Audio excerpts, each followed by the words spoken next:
नमस्कार साथियों, स्वागत है आप सभी का हमारे YouTube चैनल ज्ञान कामना पर।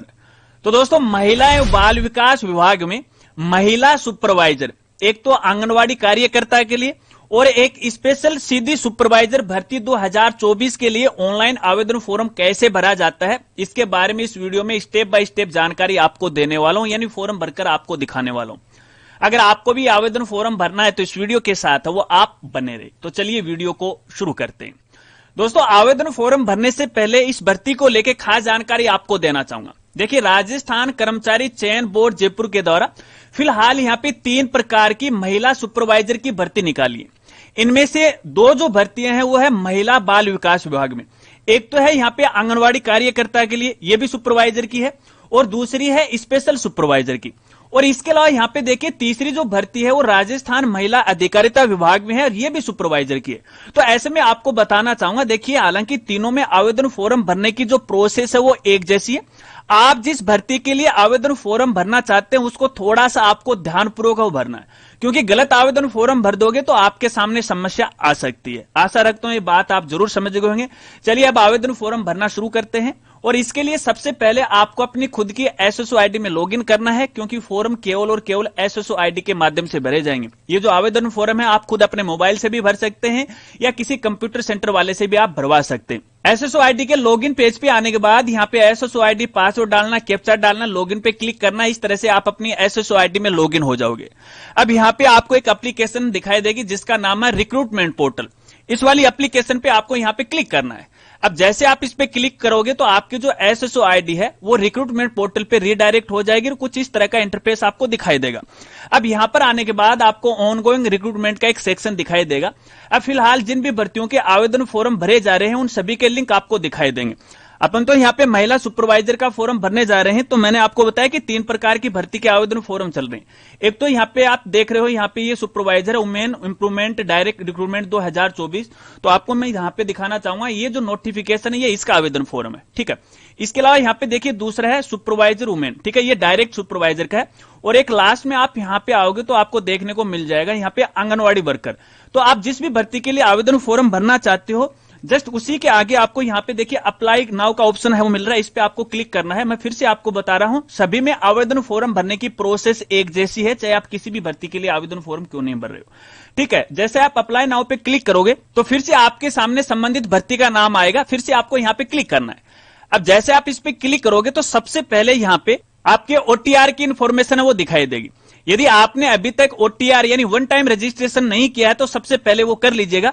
बगैर ओटीआर के आप ये आवेदन फॉर्म नहीं भर सकते। अगर आपको नहीं पता है कि ओटीआर का रजिस्ट्रेशन कैसे किया जाता है तो इसके लिए हमारी अलग से वीडियो, लिंक आपको वीडियो के डिस्क्रिप्शन में मिल जाएगा। यहां पर आवेदन फॉर्म भरने की प्रोसेस है वो बता रहा हूं। उसके बाद आपको प्रोसीड वाले ऑप्शन पे क्लिक करना है। जैसे आप क्लिक करोगे तो आवेदन फॉर्म आपके सामने आ जाएगा। 3-4 स्टेप हैं, सभी को आपको कंप्लीट करना है। सबसे पहले यहाँ पे बेसिक डिटेल है, और बेसिक डिटेल के अंदर जो कैंडिडेट का नाम है, उसका जेंडर है, उसके पिता का नाम है, उसकी जो डीओबी है, ये तो ऑटोमेटिक है, आपका जो ओटीआर है उससे आ गई। अगर यहाँ पे आपको कोई गलती नजर आ रही है तो सबसे पहले आपको अपना ओटीआर अपडेट करना चाहिए, उसी के बाद आपको आवेदन फॉर्म भरना चाहिए, क्योंकि यहां से हम इसमें अपडेट नहीं कर सकते।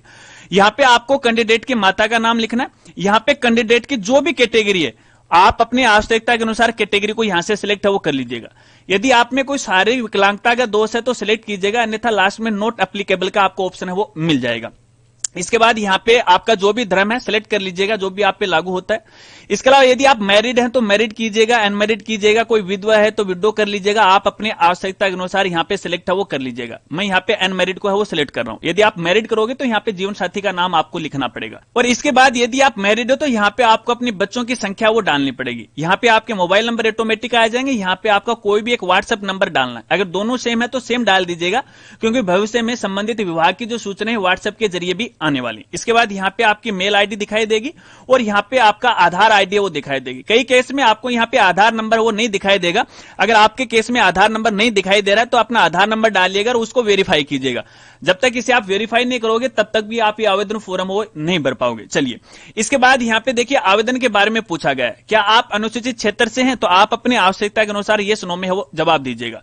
इसके बाद आगे यहाँ पे आपको पत्राचार का पूरा पता वो लिखना है, सही आपको यहाँ पे लिखना है, ठीक है। इसके बाद लास्ट के अंदर देखिए आपको एक नोटिफिकेशन है वो दिखाई दे रहा है और लास्ट में यहाँ पे लिखा हो स्टेटस वेरीफाई कैंडिडेट, यानी यहाँ पे आपको अपना जन आधार है वो अपडेट करना पड़ेगा और उसका वेरिफिकेशन भी करना पड़ेगा। यदि ये वेरीफाइड है तो आपको यहाँ पे वेरीफाइड है वो देखने को मिल जाएगा, अन्यथा आपको यहाँ पे वेरीफाई करना पड़ेगा।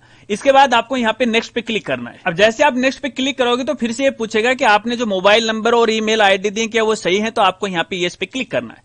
अब जैसे आप इस पे यस पे क्लिक करोगे तो आपकी ये स्टेप है वो कंप्लीट हो जाएगी, नेक्स्ट स्टेप आ जाएगी। नेक्स्ट स्टेप में आपकी पर्सनल डिटेल है जहां पे आपकी जो नेशनलिटी बाय डिफॉल्ट इंडियन है, इसके बाद आपका जो गृह राज्य है वो आपको यहाँ पे सिलेक्ट करना है, जो भी आपका स्टेट लगता है उसी के अनुसार आपका डिस्ट्रिक्ट होगा, उसी के अनुसार यहाँ पे जो भी आपका ब्लॉक लगता है वो ब्लॉक यहाँ से सिलेक्ट है वो कर लीजिएगा। उसके बाद आपकी जो भी तहसील है सिलेक्ट कर लीजिएगा, यहाँ से आपका जो भी गांव है गांव को सिलेक्ट कर लीजिएगा, ठीक है। इसके बाद यहाँ पे पूरे स्थापित है तो आपको यहाँ पे नो करना है, क्योंकि अपन दूसरे देश से आके इंडिया में नहीं बसे। चलिए इसके बाद आगे यहाँ पे देखिए, यदि आपके पास कुछ स्पेशल कैटेगरीज है, जैसे यदि आप भूतपूर्व सैनिक है तो आप यस कीजिएगा, अन्यथा नो कीजिएगा। यस करोगे तो यहाँ पे सर्विस का स्टेटस आपको बताना पड़ेगा। यदि आपके पास एनओसी है तो एनओसी को सिलेक्ट करना, यदि आप रिटायर्ड हो तो रिटायर्ड का पीपीओ नंबर और डेट है वो आपको यहाँ पे डालना पड़ेगा।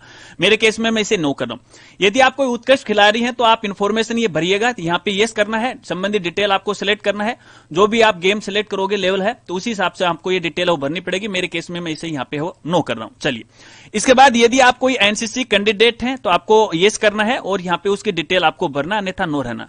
इसके अलावा यदि आप भूतपूर्व कैदी हैं तो आवश्यकता के अनुसार यस नो में आप जवाब है वो दे दीजिएगा। चलिए इसके बाद आगे पूछा गया है कि आप मौजूदा राज्य सरकार के कर्मचारी, यदि आप राजस्थान सरकार के किसी भी डिपार्टमेंट के एम्प्लॉय हैं तो आपको यस करना और संबंधित डिपार्टमेंट की जानकारी आपको यहाँ पे भरना। इसके बाद सबसे लास्ट में पूछा गया है आयु में छूट के बारे में। यदि आप आयु में छूट लेना चाहते हैं तो देखिए इस हिसाब से यहाँ पे काफी सारे ऑप्शन आपको मिल जाता है, उसी अनुसार आप सिलेक्ट कीजिएगा। यदि आयु में छूट नहीं लेना चाहते तो नॉट एप्लीकेबल है, इसको आपको सिलेक्ट करना है। इसके बाद आपको नेक्स्ट पे क्लिक करना है। जैसे आप नेक्स्ट पे क्लिक करोगे तो आपकी स्टेप है वो कंप्लीट हो जाएगी। इसके बाद थर्ड स्टेप आ जाएगी और थर्ड स्टेप के अंदर आपको अपने एजुकेशन की जानकारी फिल करना है। सबसे पहले यहाँ पे एक बॉक्स आपको देखने को मिलेगा, इस पर आपको यहाँ पे टिक लगाना है। इसके बाद आपको कक्षा 10वीं 12वीं कॉलेज और आपका जो कंप्यूटर कोर्स है उसकी डिटेल आपको भरनी है। देखिए मेरे केस में सभी डिटेल ऑटोमेटिक आ चुकी है, क्योंकि इस एसएसओ आईडी से पहले भी आवेदन फॉर्म भरे गए थे, ऑटोमेटिक यहाँ पे इन्फॉर्मेशन आ गई। अगर आप अपने एसएसओ आईडी से पहली बार ये आवेदन फॉर्म भरने जा रहे हो और यहाँ पे सभी जो कॉलम खाली नजर आ रहे हैं, तब आपको ये इन्फॉर्मेशन भरना पड़ेगा। यहाँ पे जो भी आपके सब्जेक्ट हैं, यहाँ पे यूनिवर्सिटी है, जो भी बोर्ड का नाम लिखना है, यहाँ पे रोल नंबर है, आपका परसेंटेज है, कौन से साल में पास किया था, कितने परसेंटेज है, टोटल जानकारी आपको यहाँ पे भरना। और आपको यहाँ पे बताना चाहूंगा महिला सुपरवाइजर के लिए यहाँ पे जो कंप्यूटर डिप्लोमा है वो भी होना जरूरी है। तो यहाँ पे देखिए राजस्थान का जो RICIT वो भी इसके लिए लागू है। चलिए इसके बाद आगे यहाँ पे आपका जो भी अनुभव है वो अनुभव की डिटेल आपको यहाँ पे भरनी है। आपको बताना चाहूंगा यहाँ पे देखिए जो महिला आंगनवाड़ी कार्यकर्ता के लिए फॉर्म फिल कर रहे हैं तो उनके लिए कम से कम यहाँ पे है 10 साल का अनुभव होना चाहिए।